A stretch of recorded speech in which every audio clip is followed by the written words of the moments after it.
আসসালামু আলাইকুম, নাজমা কিচেনে আপনাদের সবাইকে স্বাগত। আশা করি সবাই ভালো আছেন, আমিও ভালো আছি। আজকে আমি তৈরি করব বাটে আইসক্রিম বাড়িতেই খুব সহজ পদ্ধতিতে। একবার বানিয়ে দেখবেন, সবাই পছন্দ করবে। প্রথম থেকে শেষ পর্যন্ত ভিডিওটা দেখার জন্য অনুরোধ রইল। সহজ একটা রেসিপি, খুব সহজেই তাড়াতাড়ি বাড়িতে বানিয়ে নেওয়া যায়। চলুন শুরু করি রেসিপি। আমি এখানে বড় একটা সসপ্যান নিয়েছি, এর মধ্যে দিয়ে দিচ্ছি গরুর দুধ 500 গ্রাম। এখন দিয়ে দিচ্ছি স্বাদ মতো চিনি। চিনিটা নিজের স্বাদ মতো দেবেন, যে যেরকম মিষ্টি খান, তবে আইসক্রিমে একটু মিষ্টি মিষ্টিই বেশি ভালো লাগে।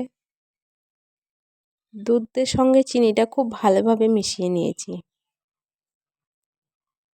এখন এর মধ্যে দিয়ে দেবো আইসক্রিম পাউডার। আমি এখানে বাটারস্কচ ব্যবহার করছি, আপনারা চাইলে ভ্যানিলা ফ্লেভারও ব্যবহার করতে পারেন। আমি আইসক্রিম পাউডারটা দিয়ে দিয়েছি। এখন খুব ভালোভাবে দুধের সঙ্গে মিশিয়ে নেব।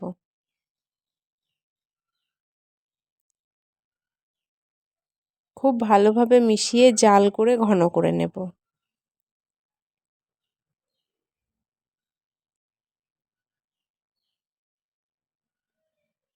আমি খুব ভালোভাবে জাল করে ঘন করে নিয়েছি। এখানে আমার 3 মিনিট মতো সময় লেগেছে। এটা ঘন হয়ে এসছে, এখন গ্যাসটা অফ করে দেব।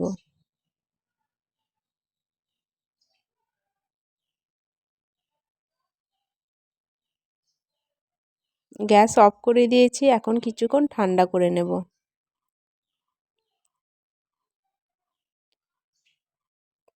আমি কিছুক্ষণ ঠান্ডা করে নেওয়ার পর একটা বাটিতে ঢেলে নেব। এখন এই বাটিটা রেখে দেবো ফ্রিজে 2 ঘন্টার মতো। ফিরে আসছি 2 ঘন্টা পর। 2 ঘন্টা পর ফিরে এসেছি, অনেকটা জমে গেছে। এটা এখন একটা বড় বাটিতে ঢেলে নেব।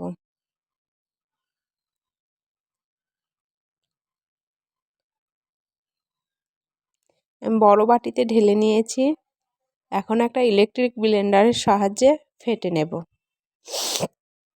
খুব ভালোভাবে ফেটে নিতে হবে, যতক্ষণ না রঙটা চেঞ্জ হয়। আমি খুব ভালোভাবে ফেটে নিয়েছি, রঙটা চেঞ্জ হয়ে গেছে। এখন এই আইসক্রিম বাটিগুলো নিয়েছি, এর মধ্যে ঢেলে নেব। রেসিপি যদি ভালো লাগে তাহলে লাইক কমেন্ট শেয়ার করবেন। আর যারা প্রথমবার আমার ভিডিও দেখছেন, অবশ্যই চ্যানেলটি সাবস্ক্রাইব করবেন এবং পাশে থাকা বেল আইকনটি অন করবেন, সবার প্রথমে আমার ভিডিও দেখার জন্য। আমি এইভাবে সব বাটিগুলোই ঢেলে নেব।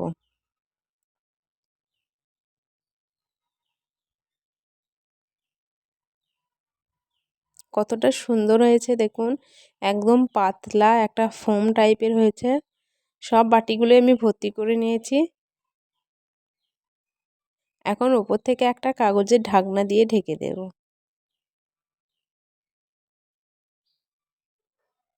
এখন ফ্রিজে রেখে দেবো 7 থেকে 8 ঘন্টার মতো।